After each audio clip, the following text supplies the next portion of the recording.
Ah, fuck it. XQC watched it, I'll watch it. I actually really like the DB Cooper story. And I haven't seen this one yet.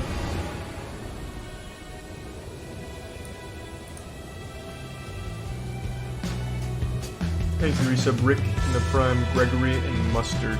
A daring parachute escape from a flying 727 somewhere between Reno. A search was made of the plane immediately. We don't know who he was, where he came from, or where he went. I expect that we'll keep looking until we find him or find out what happened.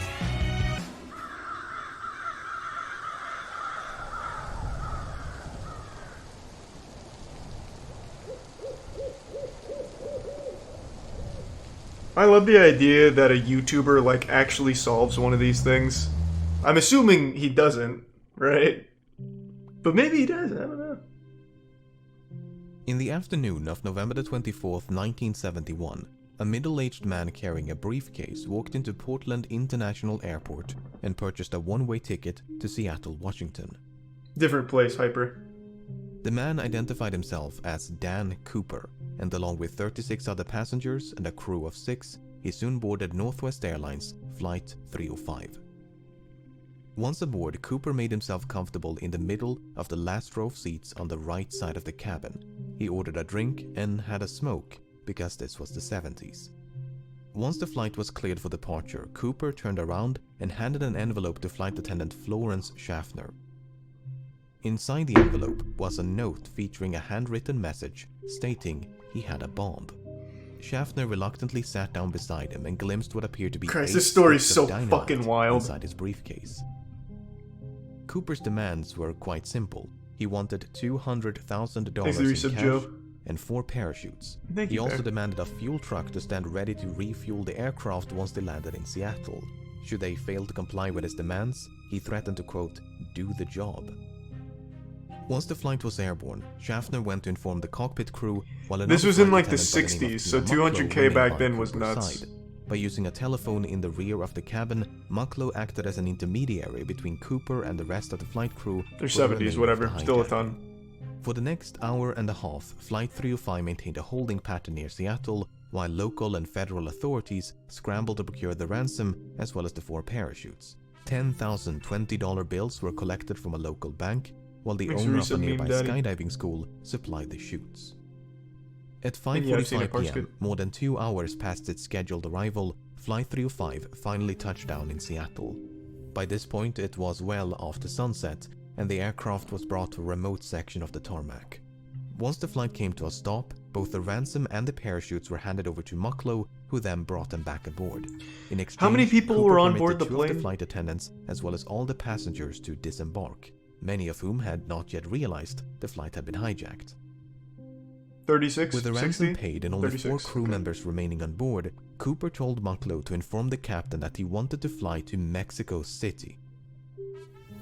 They were to fly with the landing gear down, the flaps at 15 degrees and below 10,000 feet. The lights in the cabin were to be switched off, and the aft stairway, which opens from the underbelly of the fuselage, was to remain extended. 2 of Cooper's demands could not be satisfied. First of all, the flight configuration he'd requested would not allow for a non-stop flight to Mexico City. As such, Cooper proposed a refueling stop in Phoenix, Yuma, or Sacramento before they all agreed on Reno, Nevada. Second of all, it was not possible. It seems like they're on Cooper's side, like, yeah, you can take the money and Cooper agreed tell us to where to go. retract the stairs on the condition that Mucklow remained by his side and taught him how to extend them once the plane was airborne. Parked for nearly 2 hours due to complications with refueling, Flight 305 was back in the air by 7:36 p.m. Less than 5 minutes after takeoff, Cooper told Mucklow to head for the cockpit and that from this point onwards, he was not to be disturbed. The last time she saw the bomb Cooper, turned out to be he fake, was standing though. in the Sorry, I middle don't mean of to the spoil aisle, things. as if though he was preparing to jump. Mucklow joined the rest of the crew, locked the cockpit door behind her, and some 3 hours later, Flight 305 safely landed in Reno. Once the flight came to a stop, the crew carefully I could be wrong, I ventured don't into the really rear of remember the that. cabin, but there was no sign of Cooper nor the bomb. The aft stairway had been extended mid-flight and was slightly damaged upon landing. It seemed there was only one explanation for the hijacker's absence. At some point between Seattle and Reno, Cooper had strapped on a parachute, walked down the stairs, and leaped into the dark of night.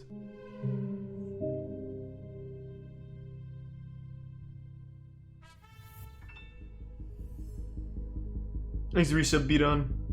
I'm not sure, Bear. As soon as it became clear that Cooper was no longer on board, dozens of FBI agents converged upon the aircraft, only to discover a disappointing amount of physical evidence. A black clip-on tie, 8 cigarette butts, and 2 of the 4 parachutes were all that Cooper left behind. Evidently, he'd brought the ransom and briefcase along with him. In interviews conducted on the night of the hijacking, Cooper was described by the crew and passengers as a white male with brown eyes and dark hair. He appeared to be in his mid-40s and wore a dark trench coat, a dark suit, a white shirt, a black tie, and dark shoes. Soon after boarding, he'd also donned a pair of sunglasses. Based on this description, the FBI produced the first of several composite sketches. Before they could mount a search, however, the FBI had to figure out when Cooper abandoned the ship. But that was easier said than done. None of the 4 crew members witnessed Cooper jumping from the plane, nor did the pilots of 2 fighter jets which escorted the flight between Seattle and Reno, which is not all too surprising given it was the middle of the night. Although the flight crew did report something odd. The last communication with the hijacker occurred at approximately 8:05 p.m. when the crew used the intercom to offer assistance, which Cooper declined. Within the next 10 minutes, the crew experienced what they described as an oscillation or vibration of the aircraft. At the time, the crew suspected it might have been produced by Cooper's jump, and a subsequent recreation of the hijacking supported that conclusion. Okay, so that took care of the when, but what about the where?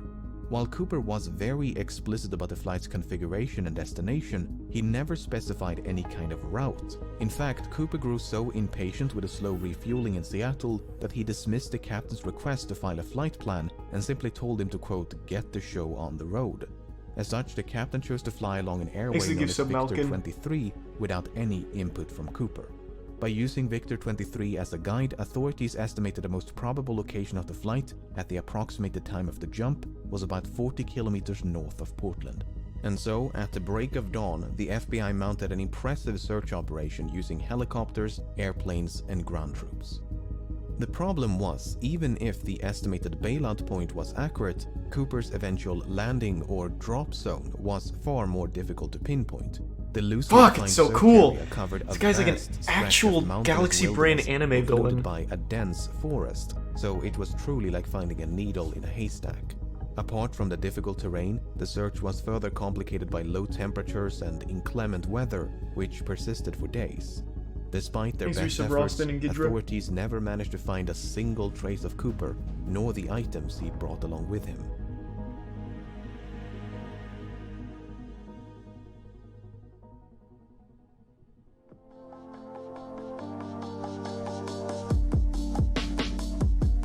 Having made little to no progress by early December, the FBI turned their attention to the $200,000 ransom.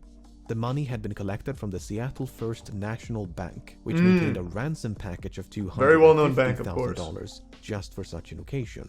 Because of this, the serial numbers of the $10,020 banknotes given to Cooper had been documented in advance, a complete list of which were quickly made available to financial institutions, government agencies, and the general public.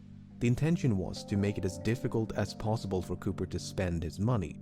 Northwest Airlines and several newspapers even began to offer rewards to anyone who could find a note with a matching serial number. In spite of these efforts, no one ever did.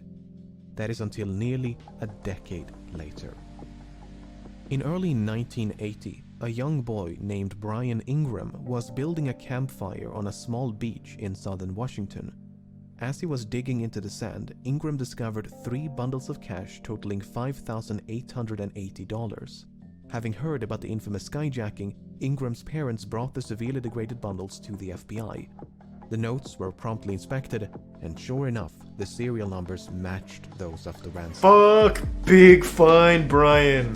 Imagine being like an 8-year-old, fucking drinking milk, shitting in your diapers, and finding that. Than it answered, the most significant of which was how? How did the money end up so far away from the drop zone? Looking at this map, it might be tempting to think that Cooper simply dropped some of the money, which then fell into the Lewis River. The bundles could then have been carried further downstream by the Columbia Thanks River to resub Crohn's before and the gift finally sub being BG. washed ashore at Tina Bar, which is the name of the beach. Tina Mucklow, Tina Bar. Coincidence? Yeah, coincidence. Anyway, the problem with this idea is that the Columbia River flows in the opposite direction. This has led some, including members of the FBI, to re-evaluate the initial drop zone assessment. For instance, if the drop zone was much further southeast, close to a river called the Washougal River, it is conceivable, albeit improbable, that the money floated all the way down to Tina Bar.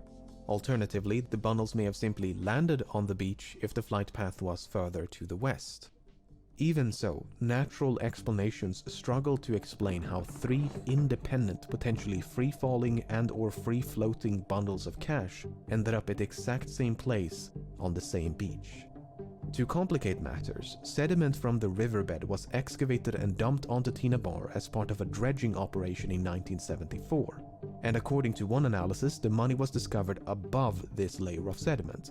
If true, that would mean the money came to rest at Tina Bar sometime after 1974. What the But fuck? a re-examination of that analysis found that what was believed to be a layer of deposited sediment might actually have been a perfectly natural layer of clay. Not only that, but the sediment was clearly dumped some distance away from where the money was discovered. Furthermore, when Ingram discovered the bundles, the rubber bands which held them together were still intact. This is significant because experiments conducted in 2009 revealed that this brand of rubber bands could not withstand exposure to open air or water for more than a year. So, unless the bundles were somehow protected from the elements, they must have become buried at Tina Bar within a year of the hijacking. This is so fucking complicated. Seems to be that Cooper or someone else deliberately buried the money. Did Cooper survive and bury the money himself? Did someone else bury the money after stumbling upon Cooper's remains? If you're in the chat, If DB there Cooper, is an just let me know, explanation man. which This does is not crazy. require human I want to intervention, hear more about it. It's managed to elude investigators for decades. Suffice it to say, I this is didn't a know any of mystery this part. within a mystery. Since Ingram's discovery in 1980, both Tina Bar and the grounds around the Washougal Here's the Prime River have Zex. been subjected to numerous searches. I have not seen that, But nobly. to date, there's been no sign of Cooper, nor the rest of the money. You know, if Cooper was as smart as we think he is, he would have done all of this while having a full beard, and then when he jumped, he would have shaved the beard off. Just From to the add very another beginning, it was layer of assumed by many good that ideas Cooper to did it. not survive his daring escape. It would not make for a very thrilling conclusion to this story, but that's the thing about stories. They're usually far more exciting than reality. While there is no hard evidence for nor against Cooper's survival, the assumption that he fell to his death is not without merit. When Cooper leaped into the darkness, Flight 305 was plowing through a frigid rainstorm at roughly 170 knots, 10,000 no. feet above Southern Oh Washington. no! The wind was so violent that it ripped out a placard from the aft stairway. Oh, Jesus which was Christ. later He just recovered in fucking got 1978, blasted. almost directly below the estimated flight path. To say that Cooper was not dressed for the occasion would be an understatement. The ground beneath him, meanwhile, was obscured by multiple layers of clouds, which likely means that Cooper jumped without knowing his precise location. Even if he could see the ground and had a specific drop zone in mind, the parachute he selected was non-steerable, meaning he would not have been able to steer his descent towards a specific landing spot, thus precluding any potential coordination with an accomplice So many stationed on problems. the ground.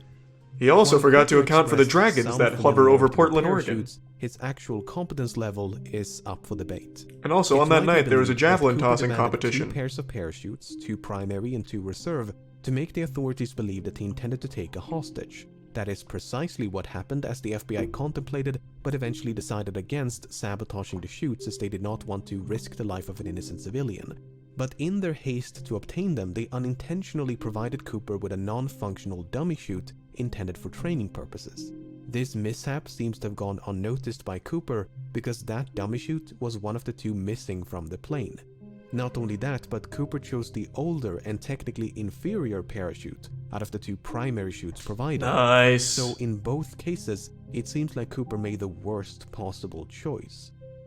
But there Thanks, resub are AJ, other ways to Absolver, and the interpret gift this sub banana. information. For instance, it's possible that Thanks, Cooper, used the the resub dummy canned. chute not as a reserve, but as a means to secure the bag of money. In fact, that is precisely what Cooper tried to do with the functional reserve chute. First, he tried to place the money in the chute's canopy before removing some of the suspension lines and wrap them around the bag. Perhaps he used the dummy chute for a similar purpose. And Cooper's decision to use the older primary chute is not necessarily an indication of inexperience. It could also be a sign of familiarity, because the chute he left behind was a civilian luxury chute, while the one he used was a military chute. The argument is that Cooper might have been trained as, say, a paratrooper, and chose the older military chute because that's the one with which he was most familiar. I'm starting to doubt it. I don't think so. Suspect that Cooper had a military you could have given him a giant pair of pants and he probably would have jumped off holding them. Cooper mentioned that the I think he's dumb as fuck now. Base was only 20 minutes away from the Seattle-Tacoma airport. At the time, that was an accurate assessment and might suggest a military background. Apart from the potential military connections, Cooper may even have had links to the Central Intelligence Agency. I doubt it. You see, the type of aircraft which he was probably like a Redditor before Reddit existed. 727 was also used by the CIA to covertly drop agents and supplies during the Vietnam War.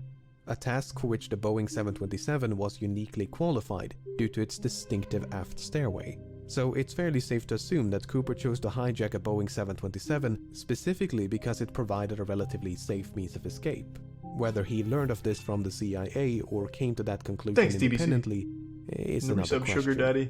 However, the fact that Cooper chose to hijack a flight operated by Northwest Airlines was apparently random chance. When Tina Mucklow asked Cooper about his motives, he responded, "It's not because I have a grudge towards your airline, it's just because I have a grudge." Oh, that's kind of fucking cool! That Flight 305 just happened to be in the right place at the You're right not trapped time. in here with me. Even so, I'm trapped in here with that frigid Cooper weather came temperatures and a prepared. bad plan. He seemed to know a great deal about aircraft and aviation. He appeared to be familiar with the local terrain. He maintained a low profile to avoid a panic. He covered his eyes with a pair of glasses to conceal his identity. He left very little evidence behind, and he demanded 4 parachutes to force the assumption that he was taking a hostage. He was even cunning enough to reclaim the note which he'd initially given to Florence Schaffner. Apart from the name he wrote on his plane ticket, there are no other samples of Cooper's handwriting. But for all his planning and cunning, it seems Cooper did not give enough thought to his eventual escape. Not yeah, the only most did he important fail to part. specify a route, but he was forced to I make did a it. last-minute destination Now I'll just change kill from myself Mexico out here, I City guess. to Reno. He could have demanded more appropriate parachuting equipment like a pair of boots, a helmet, or jumpsuit. He could even have specified the ransom to be delivered in larger denominations to make it lighter and less cumbersome to carry. Exit Tier 1, Assuming Joe. he did survive the fall and made it safely to the ground, he may then have had to make his way through a dense, partially snow-covered forest in nothing but loafers and a trench coat in late November. I get the distinct impression that Cooper's escape was much more of a leap of faith than a carefully executed jump. On the other hand, authorities never received a I love missing the persons animation report he in has here matching with the it too. He description looks of like he's Cooper really fucking in the struggling wake of the falling out. hijacking. This might suggest that Cooper did survive and that he swiftly and quietly resumed his normal routine. Furthermore, other hijackers have performed similar stunts, and many of them did survive even if they were quickly apprehended. Finally, the simplest explanation for how 3 bundles of cash ended up at Tina Bar is human intervention. At the end of the day, most of this is based on nothing but supposition.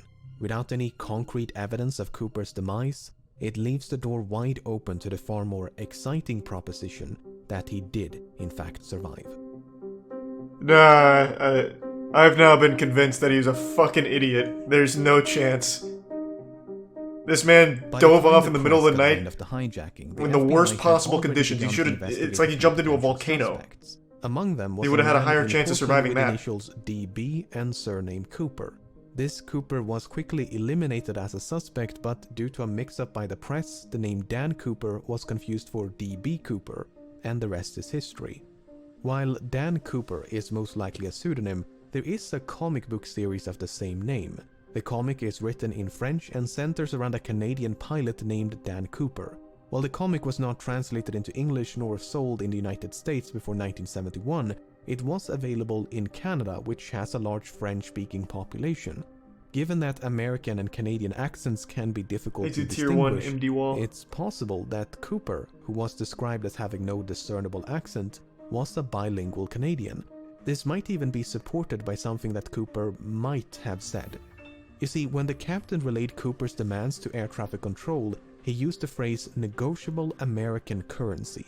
It seems doubtful that an American citizen would specify American currency, so perhaps Cooper was not American.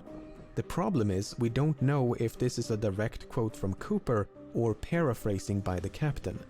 For instance, notes taken by the crew during the hijacking merely contain the phrase negotiable currency, while testimonies provided by the crew after the hijacking include phrases like $200,000 in cash and circulated US currency. So, Cooper might have been Canadian. And I think Cooper might have been an alien. Dan Cooper At this point, he could be anything, anyone. American, we could all be and DB might Cooper. Have taken his name from something or someone else. Nearly half a century has gone by since the hijacking took place, and in that time, thousands of suspects have been questioned and investigated. It would obviously be impossible to cover all of them here, but let's take a look at some of the people that at some point or another have been suspected of being DB Cooper. It's just a picture of my dad. This man loves working on old cars. First became a suspect. He's never parachuted, but we thought it was worth checking out surface, anyway. He seems like a solid candidate. He was a decorated Army paratrooper and helicopter pilot. He had experience with explosives. He had an extensive criminal record. He had an uncle named John Cooper who was an avid skydiver. Whoa. He was expelled from the army only months before the hijacking, which might suggest a motive. After all, the hijacker did say he had a grudge. When confronted by journalists and private investigators, Rackstraw would neither confirm nor outright deny that he was DB Cooper. It's him Instead, then. he'd say things like, "I could have been," or "I would not discount myself." Thanks for the On gift the sub, other Wall. hand, Rackstraw had light-colored eyes, which And Cooper thanks, did Cooper, not. again. More significantly, Rackstraw was only 28 years of age at the time of the hijacking. This is well outside the range of ages reported by the crew and passengers, most of whom believed Cooper was in his mid-40s. Kenneth Christensen first became a suspect in 2003 when his brother noticed certain parallels between him and Cooper. Christensen had briefly served as a paratrooper in World War II, and since 1953 he'd worked for Northwest Airlines as both a mechanic and a flight attendant. He was 45 years old at the time of the hijacking. He was left-handed, which Cooper might have been. For instance, Cooper used his left hand to interact with his briefcase, and the clip-on tie he left on board was affixed with a tie clasp applied from the left. Shortly before he died in 1994, Christensen had supposedly told his brother, "There is something you should know, but I cannot tell you." After his passing, his family discovered over $200,000 in his bank accounts. To top it all off, Florence Schaffner stated that photographs of Christensen bore a strong resemblance to Cooper. Why don't you check the serial numbers on that Christensen money? did not match the physical description of Cooper. He was both shorter and lighter.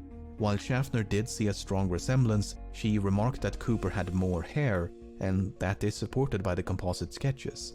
And there was nothing suspicious about the large sums of money which he simply earned by selling land. This is the Richard 70s, it wasn't McCoy digital, first I'm sure he became a had it suspect physical. In 1972, when he hijacked a Boeing 727 and escaped via the aft stairway, much like DB Cooper. Because of the significant overlap between the two hijackings, some believe they must have been committed by the same person. McCoy used a fake name, he used a fake hand grenade to threaten the crew, he used handwritten notes to issue his demands. Both McCoy and Cooper used the phrase "no funny stuff" as a warning to the crew. McCoy demanded $500,000 in cash and 4 parachutes. McCoy also bailed out the back of the plane once they passed over his hometown in the state of Utah. Apart from the similar modus operandi, McCoy had also served in the Vietnam War as a demolitions expert and a helicopter pilot.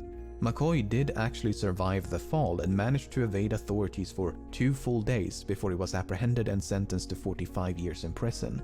Before his death in 1974, McCoy refused to confirm or deny that he was DB Cooper. On the other hand, McCoy was an avid recreational skydiver and even came prepared with a skydiving helmet and jumpsuit. He gave very specific instructions about the flight path. In addition to the fake hand grenade, McCoy also used an unloaded handgun to threaten the crew. He failed to retrieve one of the notes he'd given to a flight attendant. He was only 29 years of age at the time of the hijacking, and all 3 flight attendants were quite certain that McCoy was not Cooper. While there are meaningful parallels between these two That's cases, a lot of McCoy parallels. might simply have been a copycat who'd read about DB Cooper in the news. That is a lot of fucking parallels, though. Holy shit. Dwayne Weber first became a suspect in 1995 when, shortly before his death, he supposedly told his wife, "I've got a secret to tell you. I am Dan Cooper." Following his deathbed confession, Weber's widow recalled a number of fascinating details. She claims to have found a backpack resembling the one used in the hijacking. She claims Weber had sustained a knee injury after jumping out of a plane. Weber supposedly had a nightmare about leaving his fingerprints on the aft stairs. And a year before the money was discovered at Tina Bar, Weber had allegedly paid a quick visit to the same location. In addition, Weber was a World War II veteran, he had an extensive criminal record, he'd matched the physical description, and he was 47 years old in 1971. On the other hand, Weber's fingerprints did not match any of the prints collected from Flight 305. Although, to be fair, there's no way to know if any of those prints actually belonged to Cooper. Furthermore, Weber's DNA did not match a DNA sample collected from the tie clasp. But once again, there's no way to know if the DNA on the tie clasp actually came from the hijacker and not someone else. What's so frustrating is that the FBI likely had a much better source of DNA at one point. If you recall, 8 cigarette butts were collected from the scene, and there's a good chance they were all suffused with Cooper's DNA. The problem is, that evidence was lost at some point, and has not turned up since. How? What do you do? Shove him up his butthole before jumping off? How did... William Smith first became a suspect in 2018. Smith served in the Navy. I totally forgot about that. And likely had some experience with parachuting. He was 43 years old at the time of the hijacking. He had dark brown eyes. He matched the physical description. He shared a certain likeness with the composite sketches, especially this speculative sketch of an older D.B. Cooper. A student named That's definitely a drawing from his grandson or something. Attended the same high school. That is just that man. Smith worked as a drawn by his son. For a railroad company for most of his life, but in 1970 the company filed for bankruptcy. As a consequence, Smith lost his pension, which might suggest a motive. He could, for instance, have developed a grudge towards the airline industry for their role in bringing about the downfall of the rail transportation industry. It's further speculated that Smith could have used his knowledge of railroad networks to hop on a train and escape undetected. On the other hand, Smith spent his entire life in the northeastern United States. Given that the hijacking occurred on the other side of the country and was committed by someone who at least appeared to be familiar with the local terrain, Smith is not the most ideal candidate. However, the fact that Smith worked as a yardmaster is interesting. You see, the tie that Cooper left behind was recently examined using an electron microscope, which uncovered various metallic particles. Some of these particles, especially pure titanium, were quite rare in 1971. This might suggest that Cooper worked as a manager at some sort of chemical or metallurgical facility, or possibly a rail yard. I think it's him! The old man!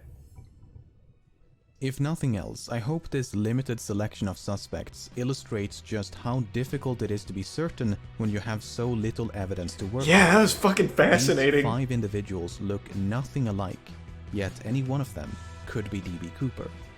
Was Cooper really in his mid-40s, or did he simply look old for his age? Did Cooper really serve in the military? Yeah, what if they all did it? There was 5 Coopers that kept switching out. In 2016, the FBI had to admit defeat and officially close down the case. Unless someone stumbles upon Cooper's remains or manages to track down the rest of the money, it seems there is little hope of resolution. Did Cooper survive? I have no idea. No, he but didn't. As long no as chance. That possibility cannot be dismissed, the legend of D.B. Cooper will no doubt persist. Thanks the Prime, Gaben. In my professional opinion, I think there's no fucking chance after hearing all of the conditions he would have had to go through to survive, that he actually survived. I think what could have fucking happened is he jumped out of the plane and just got split in half and gored by just awful temperatures. He probably went through like a fucking swarm of locusts too with everything he was saying was going on at the time. I think there's no chance that man fucking tapped down on the ground. He fucking died mid-flight.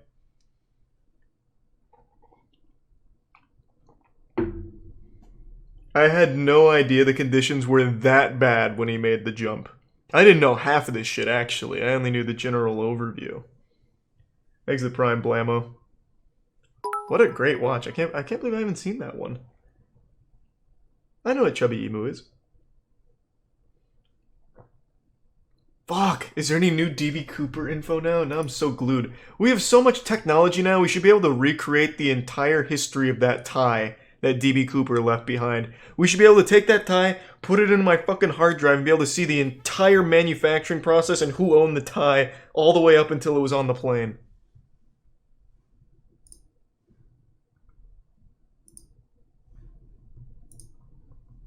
Here's the Prime Nar and the Tier 1 Swebs. I don't even know what that means, James. I'm not caught up on the drama on that one. Let's see. DB Cooper. RP is DB Cooper. Yeah, that'll be my new character in GTA RP. What is the newest development here?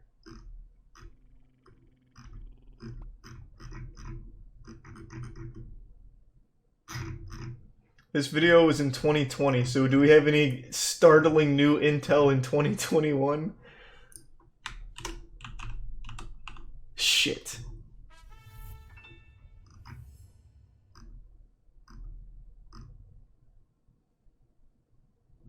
Shit. Doesn't look like it. What a fascinating story. Is there any others like that?